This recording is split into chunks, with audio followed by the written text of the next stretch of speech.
जय हिंद, जय भारत, जय श्री राम। आपका स्वागत है एक और वीडियो में। और आज हम करेंगे सेंटर ऑफ मास, जो अगला टॉपिक है हमारा। तो स्टार्ट करते हैं सेंटर ऑफ मास से, और इसके नोट्स आपको वहीं कमेंट में मिल जाएंगे, तो जाके वहाँ से आप चेक कर सकते हैं। स्टार्ट करते हैं। पहले बता देता हूँ सेंटर ऑफ मास क्या होता है।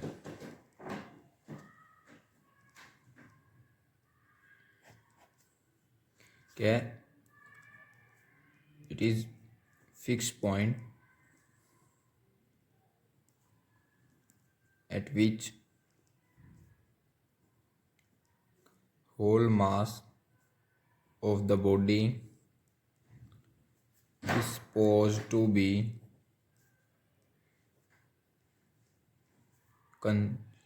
concentrated. For describing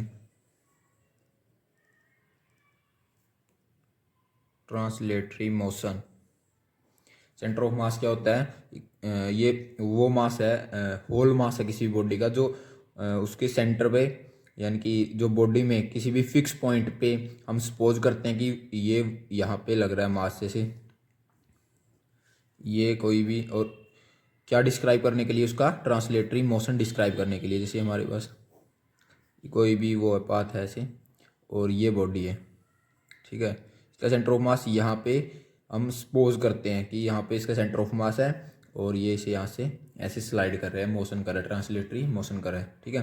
सपोज कोई भी कंसीडर्ड मास किसी भी बॉडी का किसी भी पॉइंट पे क्या हो, सेंटर ऑफ मास है उस बॉडी का, ठीक है। अभी देख लेते हैं इसका सिग्निफिकेंस क्या है। Significance of centre of mass, centre of mass का सिग्निफिकेंस क्या है? ये very useful, it is very useful to find motion निकालने के लिए, मोमेंटम निकालने के लिए, एनर्जी निकालने के लिए, और उसकी पोजीशन निकालने के लिए। ये क्या है? बहुत यूजफुल है, ठीक है। अभी आगे बात करते हैं कि सेंटर ऑफ मास कैसे निकालते हैं। पहले हम दो पार्टिकल का निकालेंगे, उसके बाद जो है कि एन पार्टिकल के लिए निकालेंगे, ठीक है। फॉर टू पार्टिकल्स लिख देते हैं, फॉर टू पार्टिकल्स। हमने ये कोई दो पार्टिकल लिए एक्स और वाई एक्सिस में, ठीक है। यहाँ पर ए ओरिजिन से r1 डिस्टेंस पर है, ये बी ओरिजिन से r2 डिस्टेंस पर है। ये इन्हें लाइन जो ज्वाइन कर रहे हैं, ठीक है। और ये है जो सेंटर ऑफ रेडिएशन की, जो ये आर है, ठीक है, आर वेक्टर। ये यहाँ पर है जो पार्टिकल, उसका मास m1 मान लेते हैं, यहाँ पर है जो उसका मास m2, ठीक है। और जो इस m1 पर जो m1 पर m2 के द्वारा फोर्स है वो है F12, और जो m2 पर है वो है F21, ठीक है। और जो m1 पर एक्सटर्नल फोर्स लग रही है उसे मान लेते हैं F1, और जो m2 पर लग रही है उसे मान लेते हैं F2। जो एक्सटर्नल फोर्स है ये, इन्हें F1 और F2 मान लेते हैं, ठीक है। यहाँ पर सब कुछ लिख देते हैं। Let us consider we have two particles m1 and m2 having, velocity लिख देते हैं, v1 से मूव कर रहा है v2, ठीक है। सब कुछ लिखते हैं, m1 m2, और वेलोसिटी है, वेलोसिटी ऑफ m1 है v1, वेलोसिटी ऑफ m2 है v2। अच्छा, मोमेंटम है m1 का, m1 का मोमेंटम है p1 कंसीडर कर रहे हैं, मोमेंटम ऑफ m2 कंसीडर करते हैं p2, ठीक है। अभी जो इसके बाद हम ये सब लिख के, उसके बाद हम लिखेंगे applying Newton second law. Newton second law apply कर देते हैं यहाँ पर। न्यूटन सेकंड लॉ क्या बोलता है? एफ एक्सटर्नल, जो एक्सटर्नल फोर्स है वो किसके इक्वल होता है? Change in momentum per unit time, ठीक है। Change in momentum per unit time. देखिए यहाँ पर एक्सटर्नल फोर्स कितना है? F1 है और F2 है, तो टोटल एक्सटर्नल फोर्स क्या है? F1 प्लस F2, ठीक है। टोटल एक्सटर्नल फोर्स क्या होगा यहाँ पर? वो लगा देते हैं F1 plus F2। Total external force किसके इक्वल होगा, d/dt momentum P1 plus P2, क्योंकि हमने तो होल बॉडी का देखना है ना, तो P1 प्लस P2 टोटल करना है। तो टोटल क्या होगा, M1 A का और B का, जो जिसका मास M1 है और M2 है, तो उनका मोमेंटम कितना कितना है, P1 और P2, ठीक है। उसके बाद मोमेंटम, हमें पता है मोमेंटम क्या होता है, मास इंटू वेलोसिटी। तो इसको लिख देते हैं, ये ऐसे is equal to d/dt M1v1 plus M2v2। अभी वेलोसिटी क्या होता है, displacement, change in displacement with respect to time, ठीक है। यहाँ पर v1 यहाँ की डिस्प्लेसमेंट कितनी है r1, और v2 इसकी डिस्प्लेसमेंट कितनी है r2। वो क्या है, r1 और r2 क्या है, डिस्प्लेसमेंट वेक्टर है, ठीक है। जो पीछे लिए r1 और r2 डिस्प्लेसमेंट वेक्टर है, और ये r है जो ये सेंटर में है, जो टोटल लग रहा है इस बॉडी पे, होल बॉडी का टोटल है जो r है डिस्प्लेसमेंट वेक्टर, ठीक है। तो अभी लिख देते हैं d/dt M1 क्या लिख सकते हैं, dr1/dt प्लस M2 dr2/dt। अभी d/dt को बाहर ले लेते हैं कॉमन, ठीक है। और जो F1 प्लस F2 था, इसको टोटल मान लेते हैं F एक्सटर्नल। F एक्सटर्नल किसके इक्वल होगा, d/dt बाहर लिया तो d²/dt², तो यहाँ बच गया M1r1 प्लस M2r2। अब जो ये इक्वेशन आई है, इसको M1 प्लस M2 से मल्टीप्लाई करते हैं और M1 प्लस M2 से डिवाइड, किस प्रकार कि M1 प्लस M2 जो मल्टीप्लाई किया वो बाहर है, और जो जिससे डिवाइड किया है वो अंदर, ठीक है। तो इसको लिख देते हैं M1 plus M2 multiply d²/dt² M1r1 plus M2r2 upon में M1 प्लस M2, ठीक है। ये आ गया। अभी न्यूटन का जो एक और लॉ है वो क्या बोलता है, फोर्स किसके इक्वल है, न्यूटन का सेकंड लॉ बोलता है फोर्स किसके इक्वल है, मास इंटू एक्सेलरेशन, ठीक है। और यहाँ पर टोटल मास कितना है, यहाँ पर जो ये बॉडी लियन का टोटल मास कितना है, M1 प्लस M2, और जो टोटल एक्सेलरेशन है वो क्या है, एक्सेलरेशन ऑफ सेंटर ऑफ मास की एक्सेलरेशन है, ठीक है। सेंटर ऑफ मास की एक्सेलरेशन है, एक्सेलरेशन क्या होती है, dv/dt, यानी कि, और v क्या है, d/dt, v क्या होती है, dr/dt। तो ये टोटल क्या होगी, d²r/dt², ठीक है। तो सेंटर ऑफ मास की एक्सेलरेशन है, तो सेंटर ऑफ मास का ये डिस्प्लेसमेंट वेक्टर है जो लेना पड़ेगा, कितना वो r है, r सेंटर ऑफ मास का है, ठीक है। तो एक्सेलरेशन यहाँ पर क्या हो जाएगी, सेंटर ऑफ मास की d² r centre of mass by dt²। तो इसको क्या लिख सकते हैं, M1 plus M2 d² by dt², इसको बाहर लेते हैं, और r सेंटर ऑफ मास, ये ऐसे, ठीक है। अभी जो ये इक्वेशन है F एक्सटर्नल होगा इक्वल, यहाँ पे लिख देता हूँ F एक्सटर्नल किसके इक्वल है, M1 plus M2 d²/dt² r centre of mass.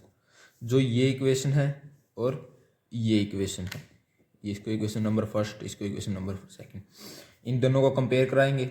F external LHS equal है, तो RHS भी इक्वल होगी। इन दोनों को कंपेयर करा दिया LHS वाली साइड को, ठीक है। इन दोनों को कंपेयर कराया, ये इसके इक्वल, ये इसके इक्वल, और ये इसके इक्वल, ठीक है। तो यहाँ से क्या आ गया, सेंटर ऑफ मास कितना, R centre of mass is equal to M1r1 plus M2r2 upon M1 plus M2। ये आ गया हमारे दो पार्टिकल के लिए सेंटर ऑफ मास, ठीक है। ऐसे ही लिख देंगे similarly for n particles R centre of mass किसके इक्वल होगा, M1r1 plus M2r2 plus up to MnRn, और डिवाइड में M1 plus M2 plus up to MnRn, ठीक है। ये आ गया n पार्टिकल के लिए। n पार्टिकल में भी क्या करना है, यहाँ पर हम n पार्टिकल ले लेंगे, या M1 V1 M2 V2 और Mn का Vn, मोमेंटम भी Pn हो जाएगा, ठीक है। तो F एक्सटर्नल ये था, तो यहाँ पर टोटल फोर्स कितनी हो जाएगी Fn तक, तो यहाँ पर Fi ले लेंगे, टोटल फोर्स है जो 1 to n, ठीक है। और यहाँ पर पी आई हो जाएगा, ठीक है। तो यहाँ पर M P1 plus P2 up to Pn तक कर लेंगे, समेशन करेंगे तो यहाँ पर P I equal to 1 to n। ऐसे ही इसमें M1 V1 plus M2 V2 up to M1 Vn। तो आगे ऐसे ही सोल्व करेंगे तो ये हमारे पास लास्ट में क्या आएगा, कंपेयर कराने के बाद यही आएगा M1 R1 plus M2 R2 up to Mn Rn upon M1 plus M2 plus M up to Mn Rn, ठीक है। अभी ये आ गया, अभी इसको समेशन की फॉर्म में लिख लेते हैं। Summation I is equal to 1 to n Mi Ri upon Mi। अभी टोटल मास कंसीडर कर लेते हैं, बॉडी का m है, ठीक है। अभी जो हमारी बॉडी है उसका टोटल मास क्या कर लेते हैं, कंसीडर कर लेते हैं कि उसका टोटल मास है जो है वो m है। If m be the mass of body, n particle है जिसके m be the mass of body, then जो m1 plus m2 plus up to mn किसके इक्वल होगा, mn। तो ये इसमें पुट कर देते हैं ऊपर वाले में, तो आर सेंटर ऑफ मास क्या आएगा, समेशन 1 to n, ये सारा m ऊपर वाला Mi Ri, ये m इससे बाहर, क्योंकि ये m1 plus M2 plus Mn ये तो बाहर हो जाएगा, m टोटल मास, ये अंदर Mi Ri ये बच गया, ठीक है। अभी लिख लेते हैं। अभी इसको ये उसमें कार्टेशियन फॉर्म में बोले कि x की फॉर्म में लिखो, तो x सेंटर ऑफ मास क्या आएगा, 1/m summation I is equal to 1 to n Mi xi। y वाले में लिखने हैं तो 1/m 1 to n Mi yi, ऐसे ही z एक्सिस में, ठीक है। तभी मोशन ऑफ सेंटर ऑफ मास देख लेते हैं।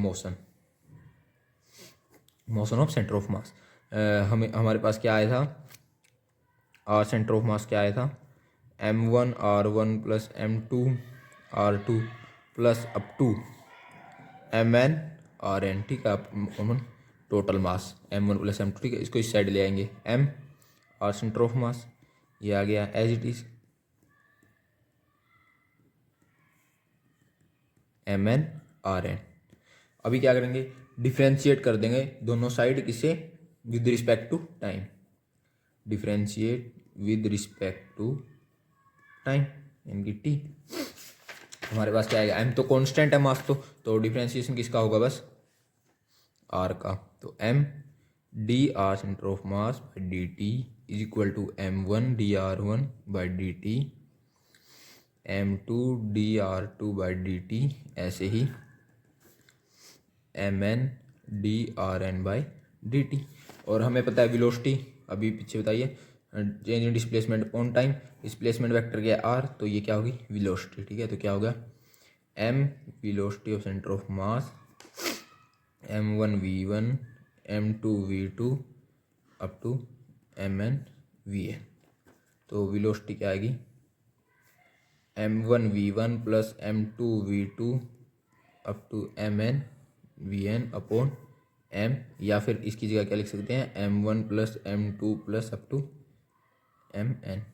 तो वेलोसिटी सेंटर ऑफ मास को लिख देते हैं, summation I is equal to 1 to n Mi Vi upon Mi।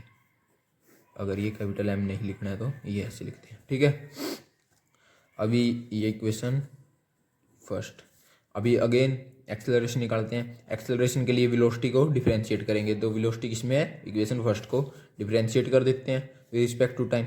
तो differentiate first with respect to time, तो वही हम बाहर, centre of mass by D T d1 by D T m2 dv by D T, ऐसे ही mn dvn by D T. तो ये क्या हो गया, ये वेलोसिटी एक्सेलरेशन है, तो ma सेंटर ऑफ मास, से m1 a1 m2 a2 up to mn an, ठीक है। ये एक्सेलरेशन आ जाएगी, इस m को इस साइड ले आएंगे, कैपिटल M है, m1 plus m2 plus mn, ठीक है। तो एक्सेलरेशन को कैसे लिख सकते हैं, summation I is equal to 1 to n mi AI/mi, ये m इसके नीचे डिवाइड में होगा, और इसे m को क्या लिख सकते हैं, m1 + m2 + up to mn, ठीक है, ये एक्सेलरेशन। अभी फोर्स क्या है, मास इंटू एक्सेलरेशन। यहाँ पर ये कैपिटल M क्यों ले रहे हैं, क्योंकि एक्सेलरेशन सेंटर ऑफ मास की है, क्योंकि टोटल बॉडी की है, तो जो कैपिटल M है वो भी टोटल बॉडी का, ठीक है। तो फोर्स क्या होता है, फोर्स होता है मास इंटू एक्सेलरेशन, ठीक है। और हाँ, जो ये mv है यहाँ पे लिख देते हैं लीनियर मोमेंटम, और बता देता हूँ लीनियर मोमेंटम क्या होता है, P = mv। तो इसको क्या लिख सकते हैं, P centre of mass = P1 + P2 + up to +Pn, ठीक है। तो यहाँ पर ये क्या आ गया, लीनियर मोमेंटम भी आ गया हमारा। उसके बाद अभी फोर्स भी दे, फोर्स क्या है, मास इंटू एक्सेलरेशन। तो जो सेकंड इक्वेशन है इसको कैसे लिखते हैं, ये मास है, ये एक्सेलरेशन है सेंटर ऑफ मास की, तो सेंटर ऑफ मास का फोर्स आ गया, ठीक है, सेंटर ऑफ मास का। तो ये m1 F1 प्लस ये भी F2 plus up to Fn, ये क्या आ गया, फोर्स। ऐसे ही हम फोर्स निकाल दिया, एक्सेलरेशन निकाल दी, मोमेंटम निकाल दिया, वेलोसिटी निकाल दी, पोजीशन निकाल दी, ठीक है, सेंटर ऑफ मास। ऐसे ही आपको करना है, छोटा सा टॉपिक है। आई होप आपको समझ आया। अगर समझ आए तो लाइक और सब्सक्राइब करें। मिलते हैं जल्दी नेक्स्ट वीडियो में।